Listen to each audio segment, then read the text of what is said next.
Let's celebrate female astronauts. And because they were united. They promoted this as the first all-women space flight because the only other time... It was very profound. I don't know if you've seen Katy Perry talk about it, but she's basically a guru now. That a woman went to space was Soviet Union cosmonaut Valentina Tereshkova. She was the first woman in space, and she spent 3 days in space. She circled the Earth 48 times, and then she landed herself as a feminist icon. So they were kind of trying to redo this historic moment.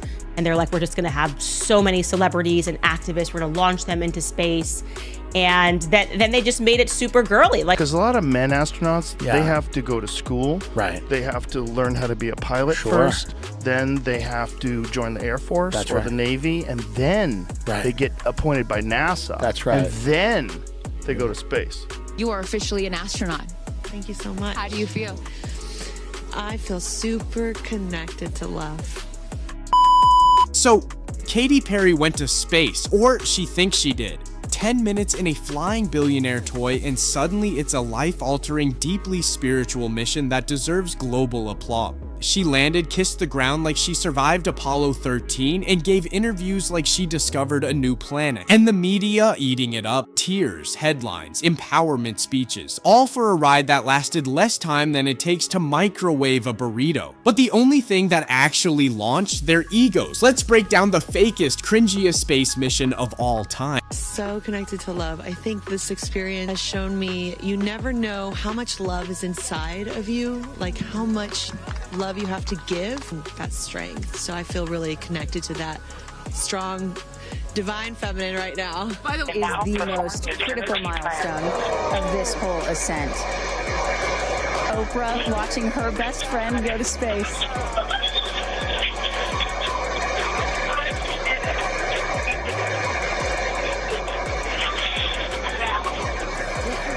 Katy Perry went to space for 10 minutes and came back thinking she's the Dalai Lama. She's out here saying it was supernatural, a journey, and that she feels deeply connected to love. A girl, you were floating in a billionaire's flex capsule, not communing with the universe. Meanwhile, Oprah, yes, Oprah, actually cried, watching Katy and her crew zip line to the edge of the atmosphere and back like it was the moon landing. The media followed right behind, praising the divine feminine energy of this revolutionary mission. They were like, we haven't had real female astronauts for decades.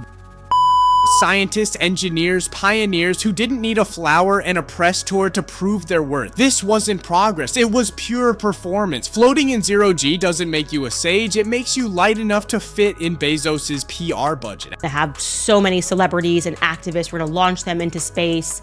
And then they just made it super girly, and decided to design the Blue Origin suits in collaboration with Oscar de la Renta because they have money. So they got the creative directors of Oscar de la Renta to design these fantastic suits that were tailored to their bodies, because these aren't your regular astronauts. These are hot astronauts. These are babes, okay? When we do science, we make it hot and we make it girly. Space used to be about science, now it's about selfies. This Blue Origin trip, not a mission, a red carpet event in zero gravity. Designer suits, camera angles, and captions ready before liftoff. Katy Perry brought a flower, she sang, she posed, and then she got in front of a mic and said this whole thing was to make space for the future. Whatever that means, and suddenly we're being told this was inspirational. A message to women everywhere. But let's be real, it wasn't about women, it was about them. If you want to inspire people, try doing something they can actually achieve without being besties with Jeff Bezos. Because no, Katy, this didn't shatter ceilings, it shattered credibility, and nothing says empowerment quite like a $1 billion influencer shoot in a rocket shaped like a middle school joke. Putting these women into space for what? For what was the marketing there? And then to try to make it I'm disgusted, literally, I'm disgusted. What are you guys gonna do up in space? What are you doing up? Guys, last second, they added me to space, and I'm going to space. Meanwhile, Olivia Wilde criticizes the endeavor by posting a meme that captions a photo of Katy Perry kissing the ground out of relief after the crew's safe landing. You know, a celebrity stunt has gone off the rails when even other celebrities start roasting it. First up is Olivia Wilde. She reposted the now infamous clip of Katy Perry dramatically kissing the ground after her 10-minute space ride, adding just enough sarcasm to say what everyone else was thinking.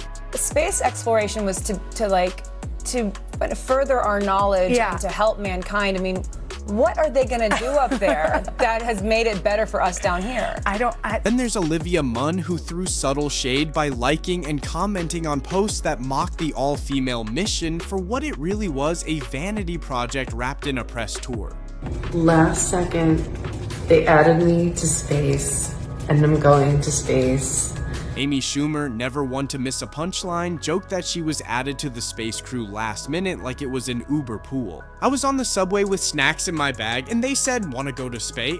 Honestly, might have been the most honest take on the whole trip, but the MVP of this celebrity takedown, Martha Stewart. She posted a throwback of herself in a zero-gravity simulation, then captioned it with a Katy Perry lyric. That wasn't a coincidence, that was a masterclass in shade. And let's not forget Emily Ratajkowski, who chimed in with her signature mix of hot girl philosophy and thinly veiled sarcasm. That space mission this morning, that's end time. Like, this is beyond parody. Saying that you care about Mother Earth and it's about Mother Earth and you're going up in a spaceship that is built and paid for by a company that's single-handedly destroying the planet. Look at the state of the world and think about how many resources went into putting these women into space. For what? For what was the marketing there? And then to try to make it like, I'm disgusted, literally, I'm disgusted. She reposted clips from the flight with a caption like "space is a vibe," followed by a eye roll emoji, subtle but not that subtle. When even Emrata, queen of curated aesthetics and brand safe feminism, side-eyes your girl boss rocket ride, that's when you know the influencer to astronaut pipeline has officially jumped the shark. And here's the thing, this almost never happens. Celebs usually defend each other no matter how ridiculous the situation is. That's the unspoken rule of Hollywood. Smile, clap, and pretend it's art. But this time, the cringe was too much to ignore. Oh my God. Their training? They did 2 days. And I asked my team to poll, like, what did they do during their 2 days? Okay, here they are.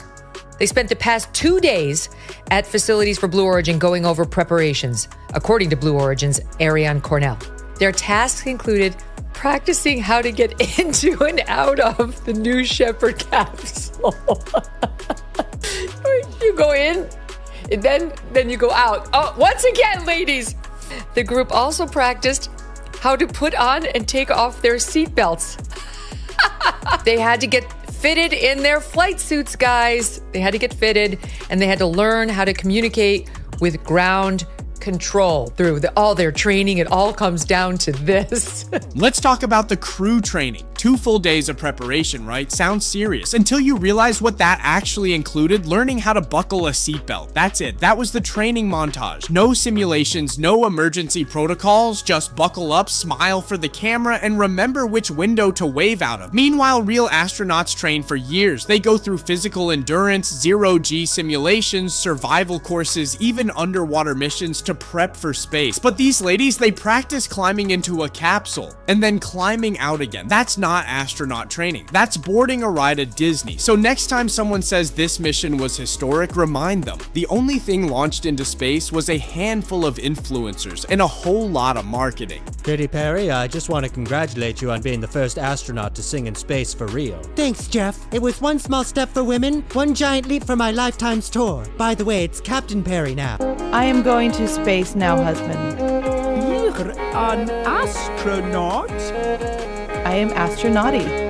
The internet saw this space mission and did what it does best, turned it into a meme war. Katy Perry kissing the ground, instant reaction image. Katy Perry floating with a daisy, talking about love and making space for the future. Yeah, that didn't go over well either. People were ruthless. Jokes about how the only thing in orbit was their egos. Comparisons to Disney rides. Comments like, I didn't know pretending to be an astronaut came with a press tour. And instead of taking the L and moving on, the celebs doubled down. Gail King went full damage control on social media, getting emotional and defensive. Calls this a ride. This was not a ride. What happened to us was not a ride. This was a bona fide freaking flight.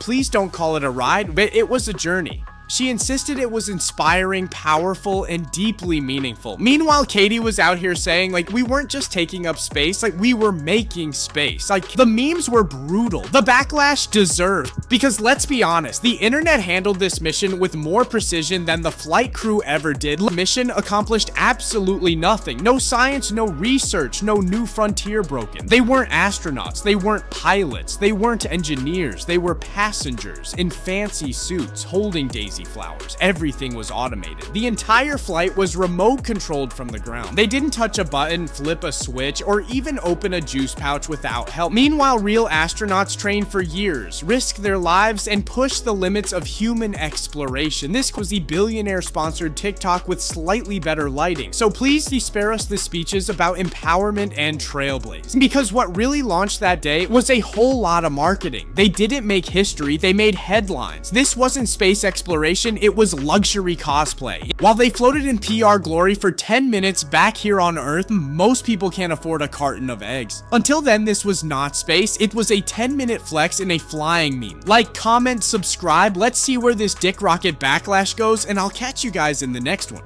Peace out.